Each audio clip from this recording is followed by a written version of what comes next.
Hello, and welcome back to Childcare Confidential, the podcast where we have honest conversations with childcare leaders who are behind the scenes every day. I'm Jess. And I'm Katie, and today we're talking about something children know instinctively, but adults sometimes overcomplicate play. We overcomplicate things. I know, weird. Right? Well, our guest today is Raina Woodside Howard, known as Coach Ray around the early childhood world, founder of Hey Coach Ray Educational Services. She supports early childhood teachers and leaders through professional development, coaching, class observations, which we'll get into a little bit today, and practical research based training. Ooh, we'll unpack Yes. what play-based learning really looks like, what is kind of the roadblocks and what gets in its way, and what Louisiana's early childhood community needs to know right now. So, Coach Ray, welcome. We're so glad you're here. Thank you. I have to say, y'all made me sound good. I'm like, my Well, collar to y'all. try. I was like, oh, Try. all right, Jesse and Katie. So before we kind of deep dive and get a little bit more on the practical side, what does joyful learning look and sound like to you? If I had to kind of put it in a phrase, I remember being in the classroom. I was historically a pre-K teacher for about 13 years before I stepped into coaching, and I loved hearing the term happy noise. I think sometimes we think about noise as a distraction, or we think about noise as chaos, right? We hear noise in the classroom, we're like, wait, what's going on? Who got hurt? What happened? Do I need to write an incident report? But hearing happy noise for me, that is what gives me joy when I walk in the classroom. Kids in their element. Still having I like that. boundaries, but kids in their element for sure. So happy noise for me is how I would describe it. I I feel like like that's going to that. have to be the phrase of the week. I'm going to have to go back and tell our staff the same thing. There's a difference, guys. Happy noise is totally fine, right? Yes. Yes. Yes. Okay. So your work centers confidence, curiosity, creativity, and then more of the teacher student interactions. But take us back a little bit. What pulled you into the ECE field, and when did coaching become part of your calling? Oh, this is a good one. I like talking about this, honestly. I would say I was one of those people who knew that I would be a teacher of some sort. I was 5, 6 years old, like setting up stuffed animals. I would like coerce my cousins and siblings to like actually take tests, and I would grade them like the whole 9 yards. And Oh, yes. I have to say, I did the same thing. It's weird. I can see that, Jess. I could totally I see know, that. right? We had the whole everybody sit down. Yeah, and you know how you just know. So getting into the field sometime later, I definitely knew I was born to be a high school teacher, right?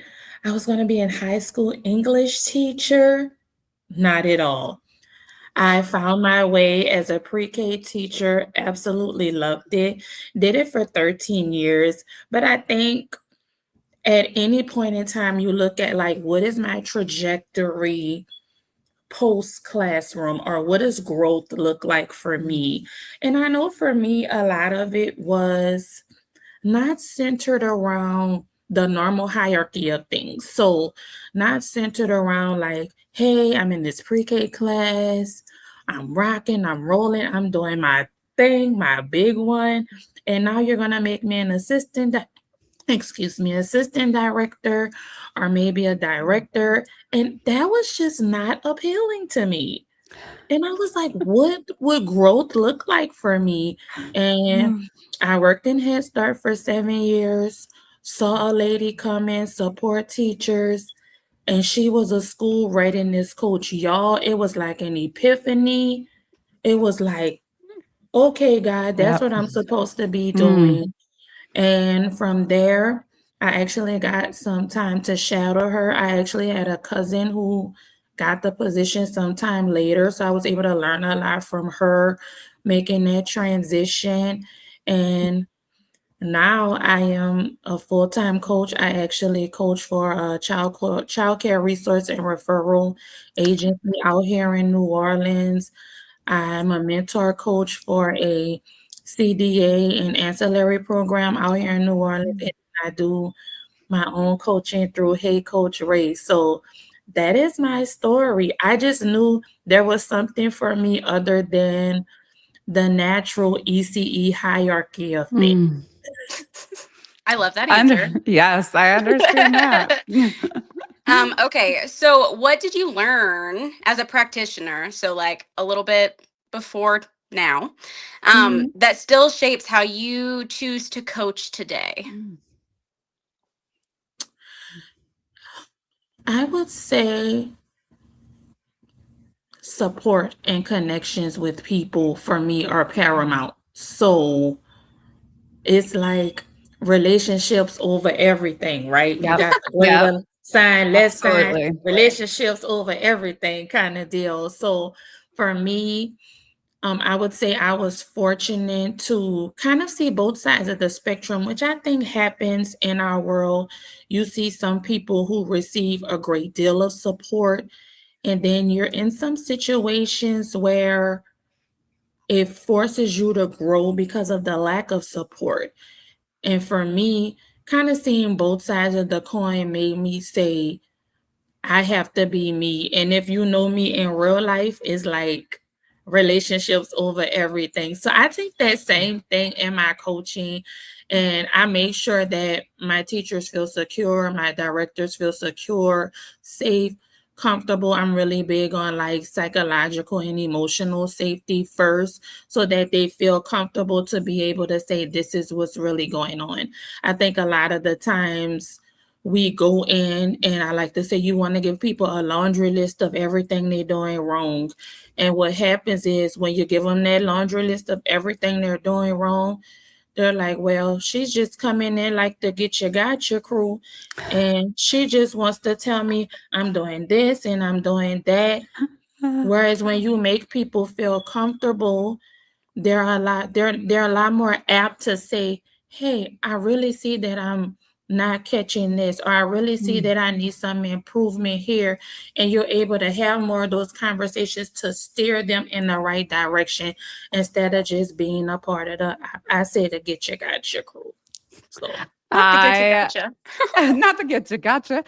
Can't even say it. I love that though. And I wish like our licensing agencies would feel more of a partnership versus the get you gotcha yeah, crew. Cause 100%. there are just times where you're like, maybe that rule's been in play for like 10, 12 years. But you know what? You've been here like every few months for 10 to 12 yeah. years and you've never brought it up before, And so they're like, ooh, gotcha. Now And it's you like, see, we need partnerships for Yes. sure. to really do what's best for children. Um, so we're going to talk about play-based learning, but Mhm. I want to kind of get into it because sometimes when you say play-based learning, it throws people for a loop. They think babysitting, they think not engaging, they think kids are just playing all day. So let's clear up some of that confusion first. When you say play-based learning, what exactly do you mean? So when you hear me say play-based learning, it's definitely not babysitting. Play-based learning comes with a level of intentionality. So you're looking at times throughout the day where children are able to express themselves and you are able to embed either additional knowledge, impart new knowledge, Mm, or help them walk away with something different that they didn't know before. I And love a lot that. of this is based schematically on things you're looking at what children gravitate towards. So this is a developmental thing. This is not just, I like to say, arbitrary playing. You're Mhm. actually getting in, you're engaging with them. You're not just sitting by passive while they play. Oh. That is what play-based learning really is. It's not a I'm sitting back watching you, and I Mhm. can sit back and watch you, but I'm watching you with intent to see how can I impart different topics. We've talked about different pieces of the curriculum that we've talking about, and some of that real world connection that we want the children to have.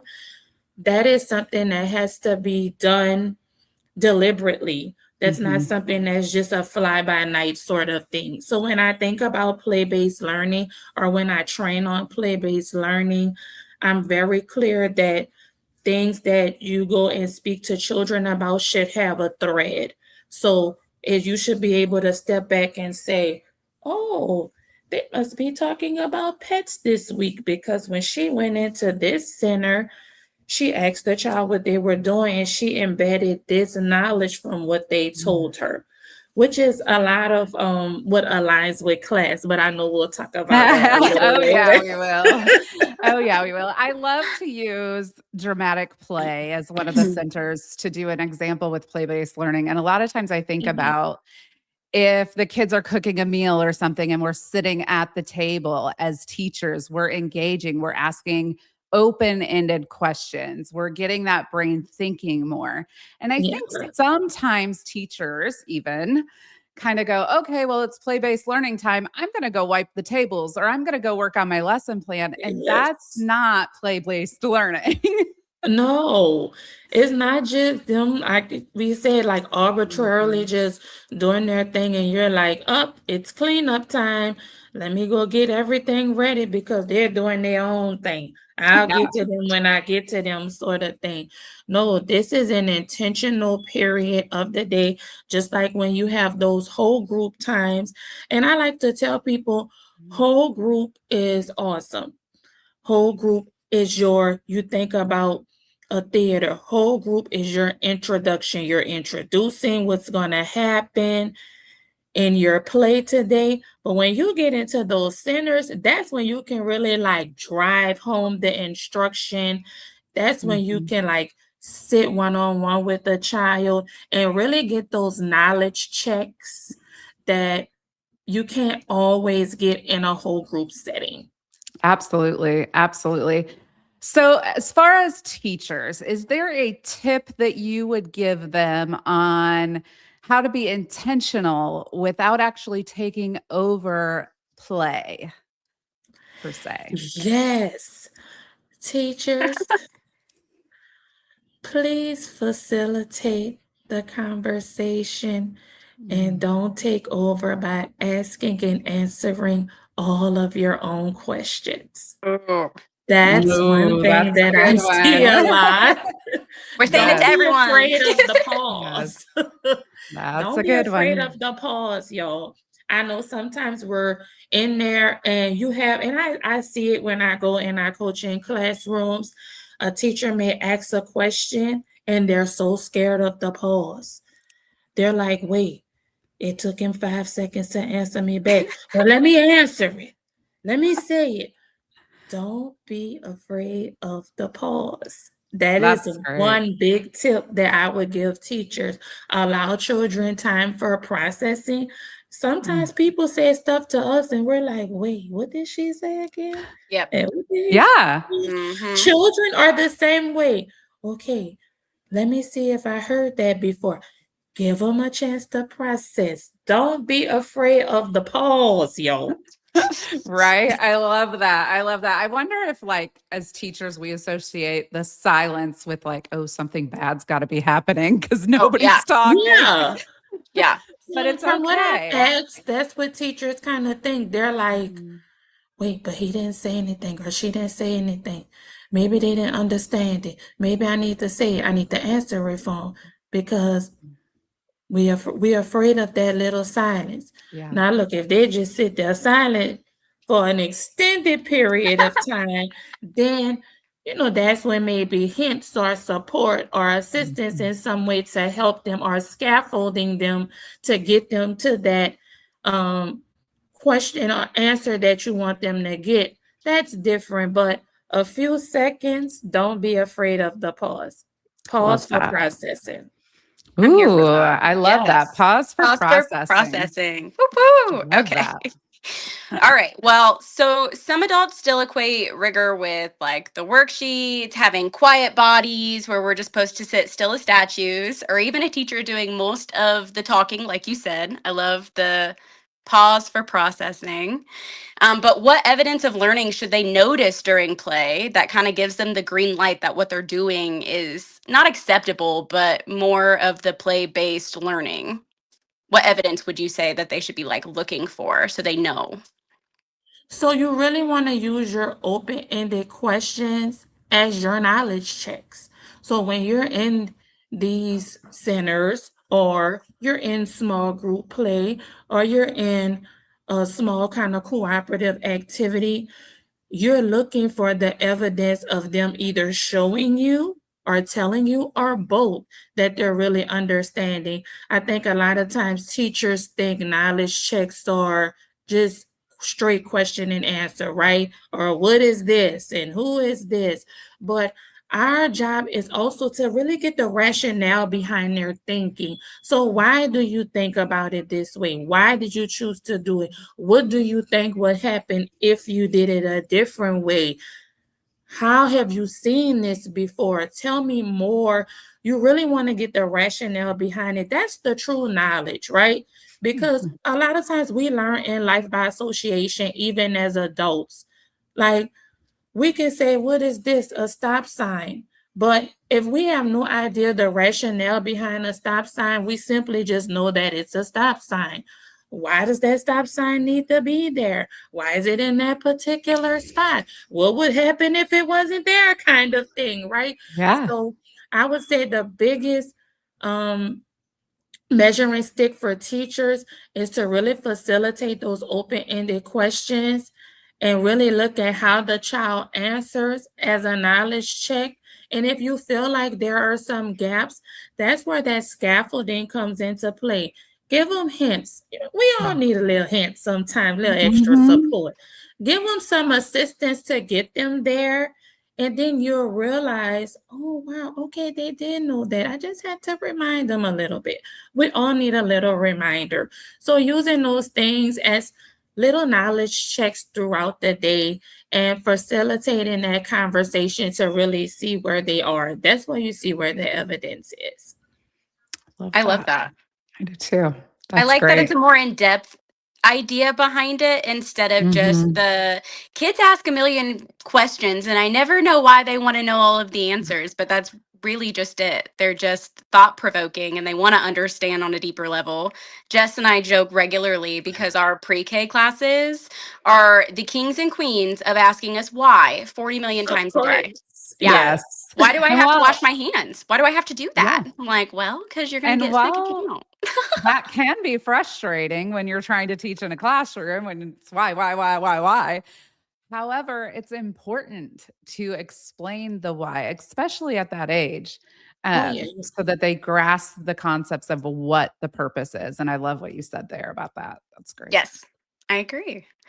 I know that you said play based learning doesn't mean that the teacher is just absent from the group. It's more of a partnership where the teacher and the students just are working together collaboratively, which I For think is sure. really important for our teachers that are listening to hear. Just kind Mhm. of actually anybody, even as parents, I feel like we should know For that a little sure. bit more. Mhm. um, but I know that you said that there's like open-ended questions that the teachers could be asking to get their minds kind of going. But is there like a before, during, and after process that you would recommend? Like something to help set the scene, something during? I know you said the questions, but then even after the fact, would you say there's a rhythm or a routine that the teachers could get into in order to help that collaborative idea happen, take place? I would say yes. So you want to be proactive. I know a lot of times in the hustle and bustle of the day, you can't always generate those open-ended questions just rip for rip, right?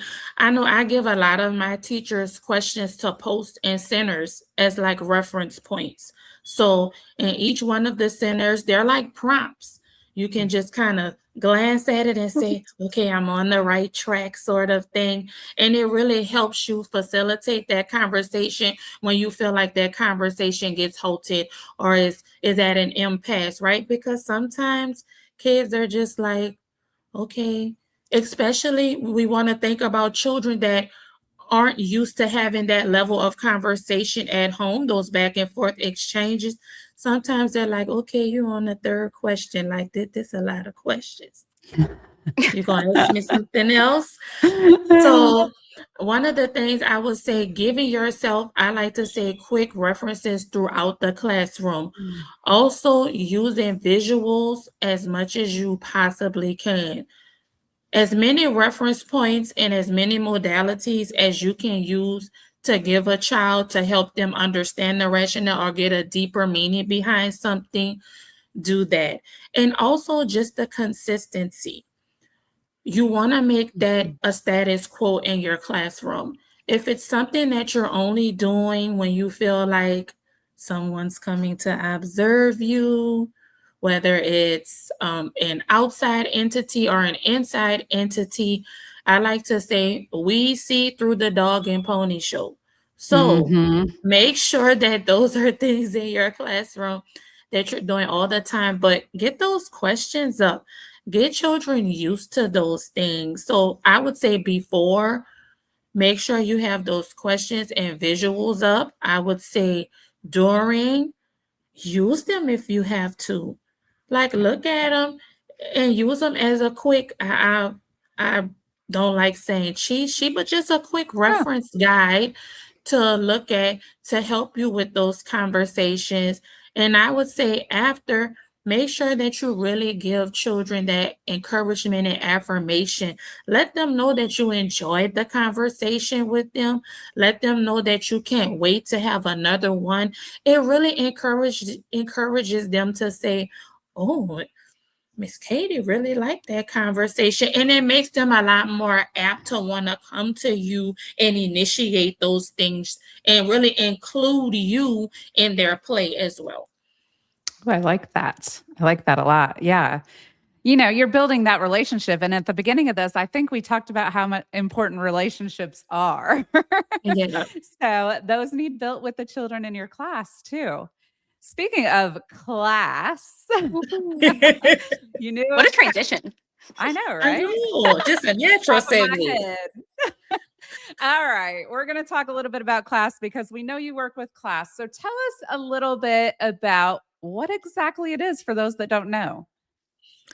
So, CLASS is actually an acronym for the Classroom Assessment Scoring System. It's essentially a rubric based assessment that measures teacher child interactions. And I know a lot of us have, a lot of different quality rating systems, whether they're made in house or whether we pull third parties. But I would say what I love about class and what I've learned being an observer and a trainer is it's not based on what you have hanging up on your walls. It's not based on if you have these plethora of materials. It's really about the nitty gritty of the interactions and how deep can you go. Like you think about limbo, how low can you go? I tell the teachers, how deep can you go with these kids? Yeah, I You love know, that. I love you that. And think about the iceberg, and I tell them some of y'all's conversations and exchanges with your children, they're like the tip of the iceberg. That's all we can see. We want the whole iceberg. We want the tip and all that ice that's underneath too. So how deep can you go with them using those questions, asking them those mm, things, making sure that your classroom shows a common thread and making sure that you bring in all of those real world connections and showing kids that there's more than one way to learn something. I don't have to yeah. just read you a story during circle time. Maybe we have our centers and we throw that theme in our centers. I like to tell people blow up the theme in your classroom and make it Yes. easier for you. If you're talking about pets, girl, when I walk out, I want to say, Girl, Miss Sally talking about pets today. They done went over every pet look like known to man. They talking about pets today. That's what you want to see when you Yeah. go in the classroom because you're giving children, just like adults, you're giving lots of different modalities and different ways for them to learn something. Maybe they don't catch it all the way during the story, but maybe in circle and maybe in center time and dramatic play, I'm not a kitchen this week. We're a pet store. So now it Yep. makes sense because I've passed by a pet store before. Maybe in art, we're sculpting little different pets with Play-Doh. So, like all of those different ways to make sure that you're giving different touch points to children's learning and going as deep as you can go. I absolutely love that. And I'm a big fan of that. I like to make prop boxes for different themes to have in the classrooms and change. An Yeah. abundance of prop boxes. Thank you, Miss Just a little Jess. bit, Yeah, I go with a good theme. the kids really do enjoy it though. They get They so much do. out of They it. It do. is so beneficial. It is a pain in the rear end for us as educators. Don't get me wrong. I completely It understand the is. hassle. It But when is, you see but the tiny people, it does. it's It brings everything so much deeper, though. It's not just talking about a subject for a week or two. It's digging into the subject. And I love this. In Indiana, we use paths to quality, which is our rating system. And Okay. I like it. It's fine. But the one thing that it really misses is you can have the cutest classrooms with all the correct percentage of amount of artwork that you have to have up and all the things. But what about the interaction? Like, you see teachers just go do work on their lesson plan or go clean something up while kids are playing, and we're missing that Yeah. critical interaction. And that's so important. And I wish more and more people would grasp how strong an interaction can change the development of a child. right. Um, Yeah. it's And those it's consistent unbelievable. interactions for sure. Yes. Where Yes, children aren't absolutely. like, Miss Jess, you're coming in the center with me today, you know? Or Right. they Right. will tell on you like, oh, we're not used to you coming in here. You coming in Mhm. today? Oh, yeah, and all the raters, coaches, specialists read right through all that. So if you're not doing it on the everyday basis, just don't even bother, because at the end, they're just gonna wanna, like, coach you or write you for more things because they're, like, trying to lie to me. Yeah. I Just don't even bother. Do it every just day or all don't do right it at with all. it. Just do it every day or just don't do it. Okay, so let's make this useful for the teacher that might be listening in the car right now or on their walk during their lunch break or whatever. If that teacher wants to strengthen play on a Monday morning, where would you start? Where should they start? I would start with the engagement. Start with the engagement. Get out of Mm. those chairs. Get out of that beanbag chair and get in one of Mm. those centers. That's Preach. where it starts. Yes. I love that because I hate walking by a classroom and you see a teacher just sitting there with all the things going on in the classroom. And it's like, yes, we do need a break sometimes. Totally understand that. Yeah. Reasonable. But you're missing so many opportunities to grow children's brains when you just sit back and let Yes. them do everything. And I'm you pretty don't sure realize. You I'm don't pretty sure, Mhm. realize Jess, it. that you have a saying for that. I think you called it chair-based teaching at one point when we were doing observations once Oh upon a my time. God. So if Yeah, you're one I of the don't teachers that's listening, please do not be a chair-based teacher. not a fan of Get on up chair-based out that teaching. chair and get in one of those centers. Engage with your children. Because like you said before, Mhm. and we talked about relationships are paramount. When you're able to go and engage with a child and they feel secure with you, Mhm. they're going to want to include you in their play. They're going to want to include you so much that you're going to have to say, I'm coming to you, Johnny. Jimmy wants me over here, but I'm coming back to you. But that is what you want. That is Yes. like the author of the happy noise. Oh, I love that. I love that. I feel like we're talking about all of the really great positive sides of play-based learning and how we can engage with kiddos, but just like anything else, there's going to be pressure points, there's going to be roadblocks or things that get in your way that just make you say, I can't do that. So for that, what would you say about people who say they have limited time? There's behavior concerns, like some of these kids just don't want to do that. If you have a mixed age group class, if there's documentation that needs to be done, or even the Wow, negative expectations behind it. Nancy. Listen, I'm just trying to see it from a full perspective of a Yeah, teacher, and you have to look at the Yeah, negatives in order to you appreciate do. the positives. You do. yeah. I would say, I know you brought up something about documentation. A lot of the times, and I'll say this, and I like to tell people, I was a teacher in the classroom, so all of these sorts of things were going on for me too. Mm-hmm. I Mm. think it speaks a lot about the consistency. First of all, you need to observe to see the culture and the makeup of your classroom, first of all, so that you know how to set yourself up for success. So realize that with play-based learning, with a lot of teachers, we're not just saying let them run amok. That is not what we're saying. There should still be boundaries in place. There should still be a level of structure. So nobody is saying that we're saying 1, 2, 3, have at it. And now I have to go and try to wrangle them all up. No, Mm. that is why your classroom management is important. That's why you're setting the stage from day one with children understanding what classroom expectations are, making sure that you have those first before you even touch a center. You should be establishing your classroom routines and expectations that are developmentally appropriate for kids. Ooh, I like that. I like that a lot. So that's Yeah. what teachers should be doing first, because what happens is when we want to implement play-based learning, but that behavior guidance and management isn't in place, those things do happen a lot more. We do have those roadblocks Mm. because kids aren't aware of the expectations for play-based learning. They just think, oh, play. So play to them might mean a lot of different things, right? Play to Mhm. me might mean I'm tossing the blocks. Play to somebody else might mean I hop on top of the kitchen in dramatic play.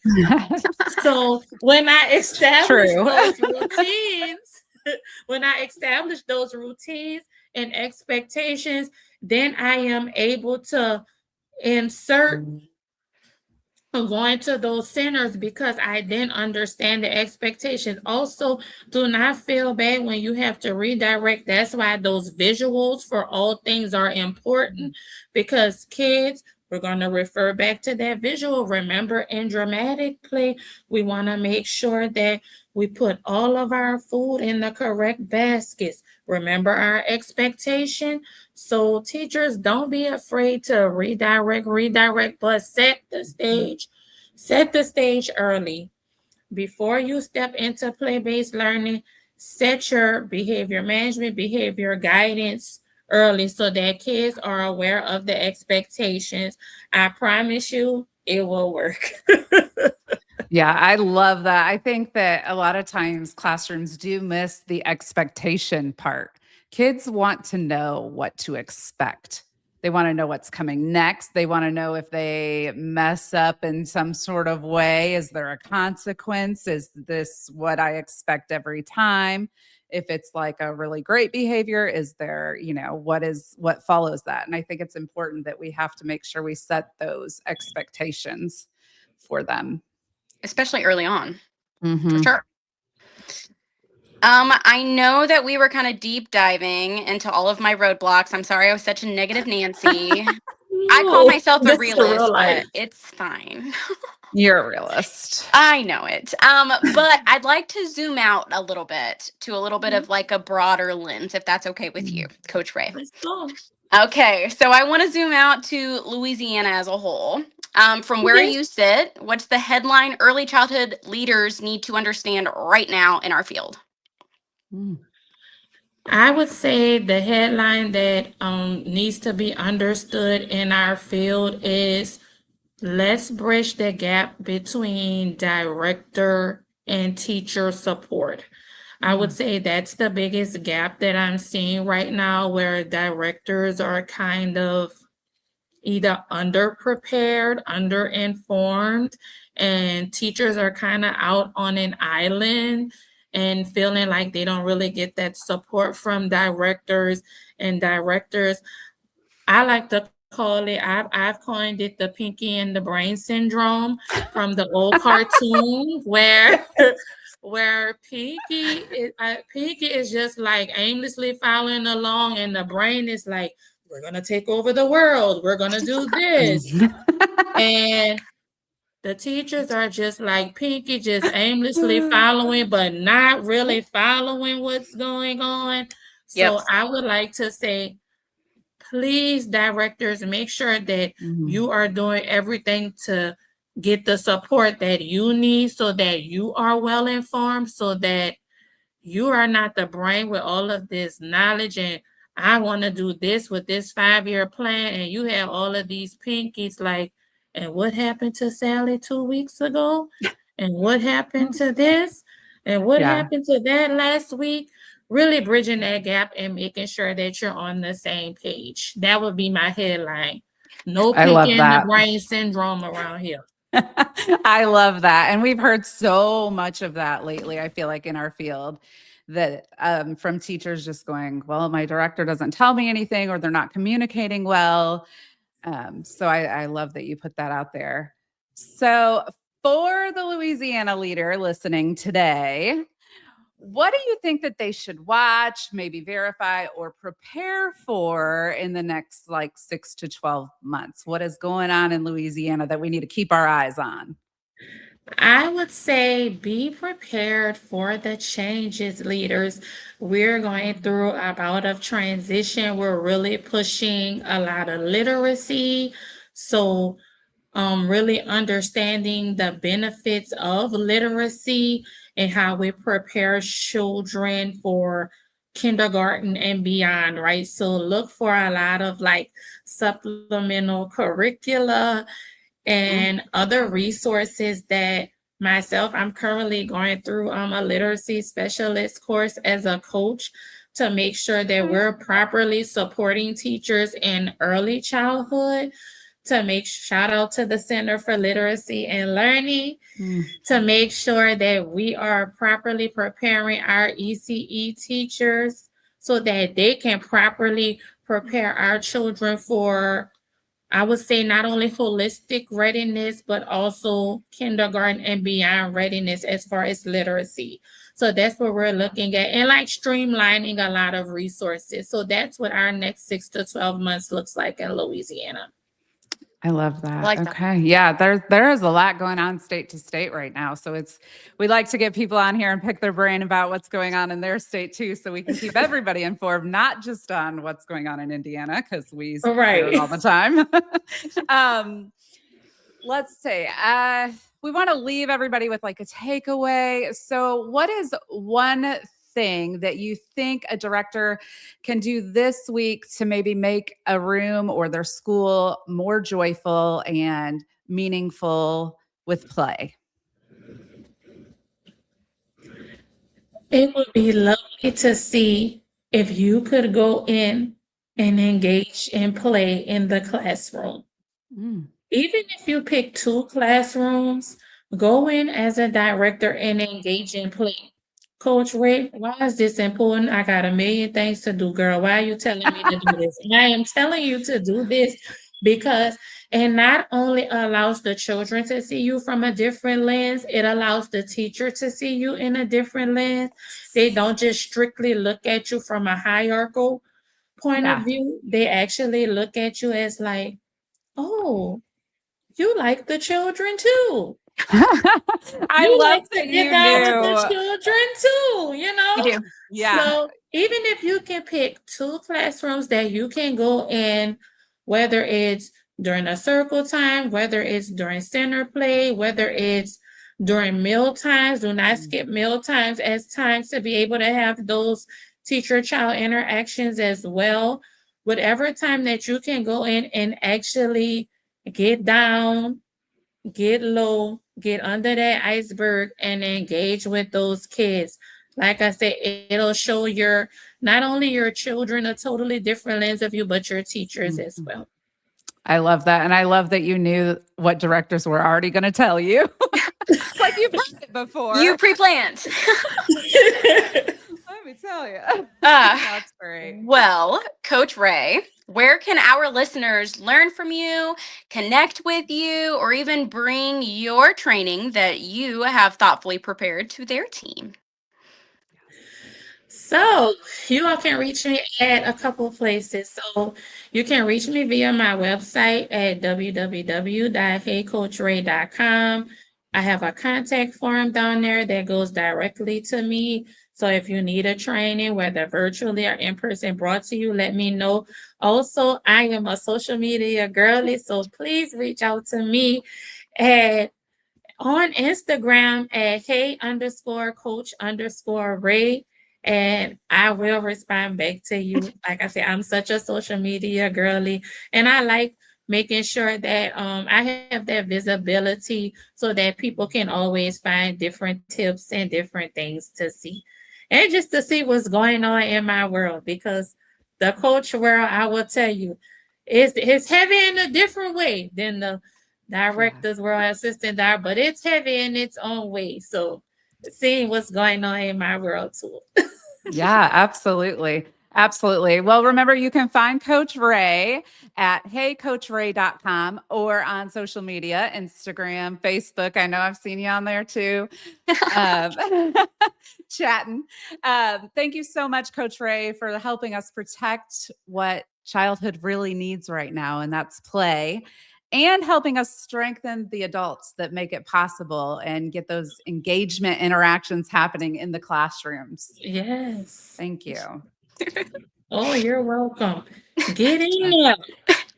Well, if this episode gave you a new way to see play, share it with a teacher or even maybe a director who needs that special encouragement, because I think we all do. Subscribe to Childcare Confidential, leave us a review, and also on social media, and we will meet you here next time. Yay. Thank you so much. Bye, everybody.